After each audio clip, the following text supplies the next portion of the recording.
Hi there, my name is Jeff Baker, and today we're going to talk about tuba and euphonium. Now in this first video we're going to cover tone production and breathing. Now for me, tone is the most important aspect of tuba playing. It's the first thing we hear and the last thing we hear. And regardless of how good your technique is, if your tone is not there, you're not going to be successful as a musician. So a lot of what I practice is tone development. It's a huge component in my warm-up and daily routine. So one of the most important aspects of developing a good sound is understanding the quality and quantity of air required. Now the euphonium is about 9 feet in length and the tuba is about 18 feet in length.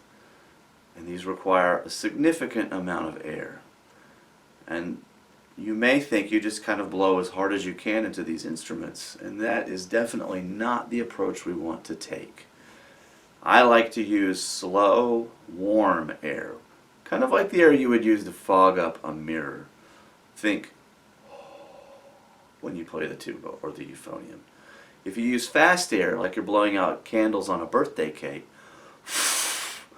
it's not going to sound good on the instrument. You're not going to get that nice, robust sound that we're looking for out of the tuba or the euphonium.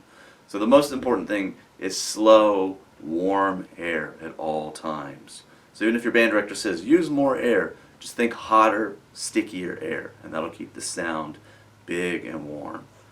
The faster we push the air, we have a tendency to make the pitch go sharp, so we want to be really careful about that.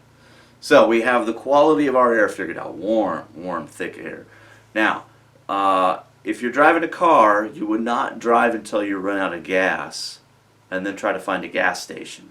So the same thing on tuba and euphonium. I generally try to breathe around 2/3 of my capacity. So that means that I fill up, I play a phrase, and when I get down to about 1/3 left, that's when I want to breathe again. You're more efficient at that point. The further down to empty you get, the more difficult it becomes to fill back up. So don't ever run the tank all the way empty when you're playing tuba or euphonium. Keep that air supply full and you'll breathe faster and more effectively throughout.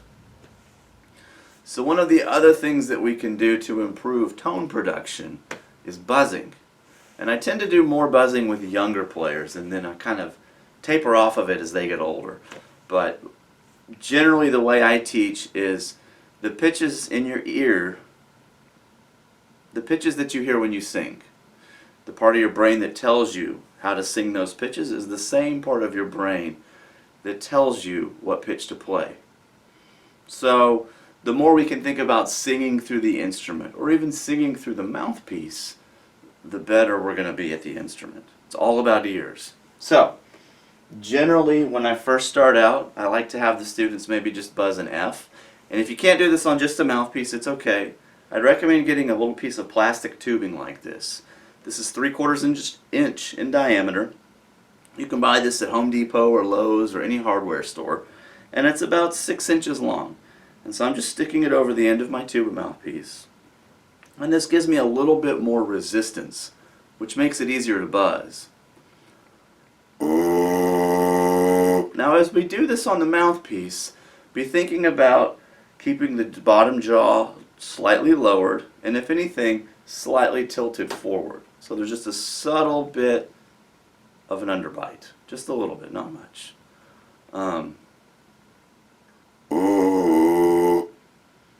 Or they could even be slightly together.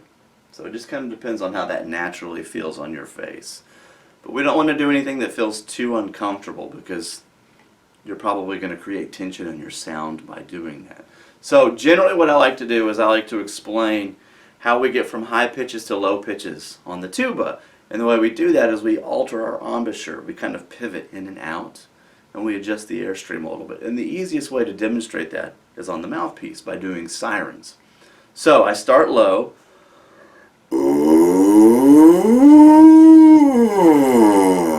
and I'm going to go up and I'm going to come back down. And my jaw sort of pivots. So when I start low, my bottom jaw is a little further out. And then as I go higher, I bring my bottom jaw in and I bring my top jaw out. So I create a bit of an overbite. And what I do is, you imagine that airstream, It kind of starts here, and as I go lower on the, as I go higher on the instrument, I tend to blow the airstream down, so that when I'm blowing the highest notes on the tuba, I'm blowing air on my chin. It looks kind of like this. So that air really changes directions. You can almost imagine normal range is here and high range is here, and it becomes very clear. You can see my embouchure change.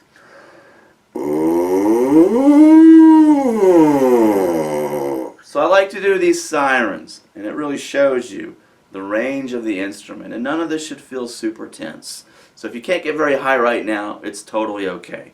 I tell my students the squeak of today is the note of tomorrow.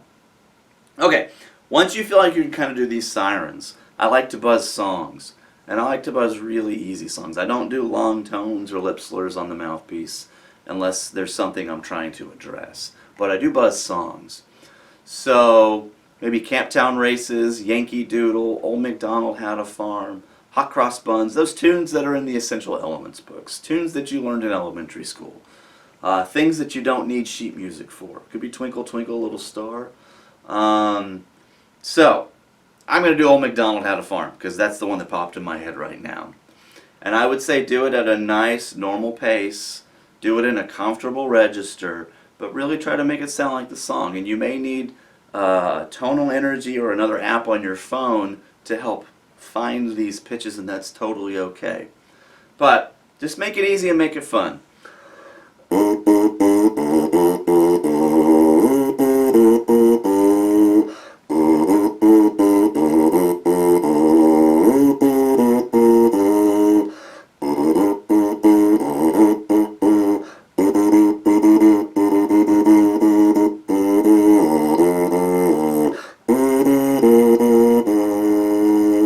And I am really thinking about the song. I'm not thinking about the mechanics of how I play this. I'm thinking, Old MacDonald had a farm. So the more you can think about singing through the mouthpiece, about the product, about the music coming out of the instrument, and less about the process of how we create this, the more successful you're going to be. Lots of sirens, lots of these little kid songs that you learned in elementary school or maybe even before. And you'll start to get strong on the mouthpiece, and this directly transfers to the tuba.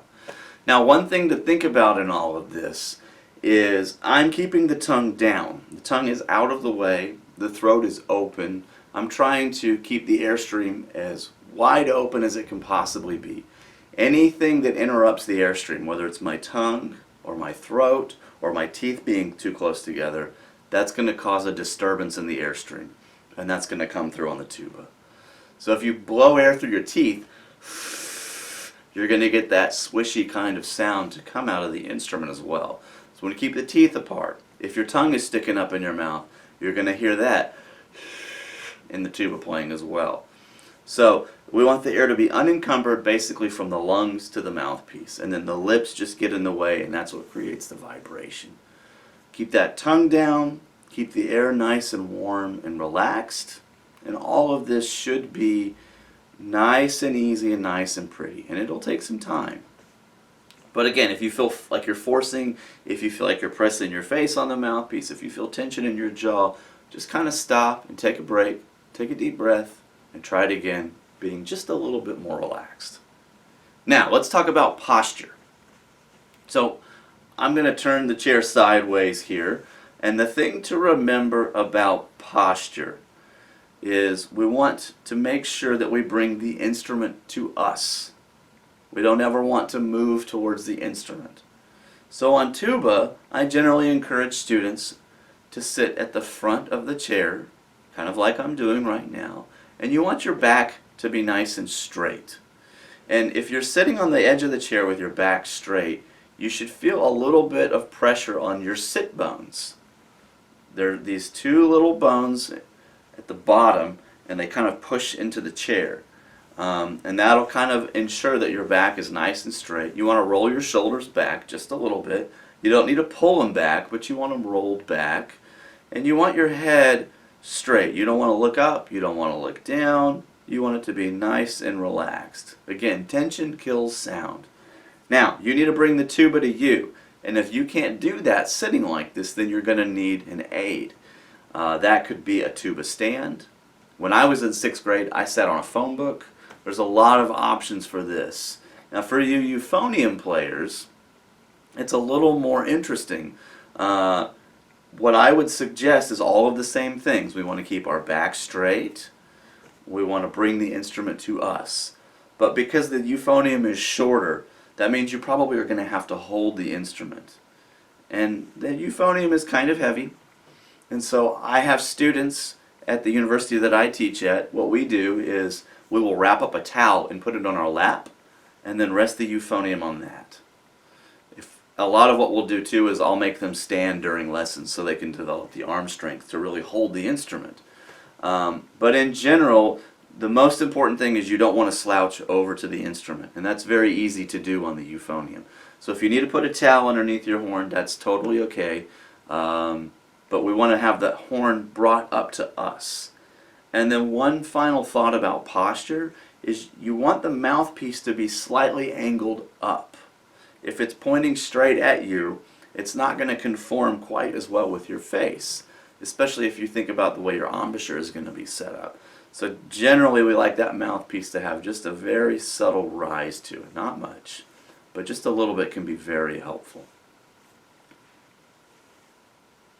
Okay, so let's talk about first sounds on the instrument. I think it's important to not rely on the tongue to create sound. Air creates sound. Air going across the lips create vibrations which resonate in the instrument. The tongue helps us enunciate things and make things clearer to the listener. But if we rely on the tongue to start notes, we create tension, we create back pressure, which is a very bad thing on the tuba. So I would suggest whenever you warm up, first notes of the day on the tuba or the euphonium, just blow air and bring those lips together. Just to kind of see how relaxed the lips are.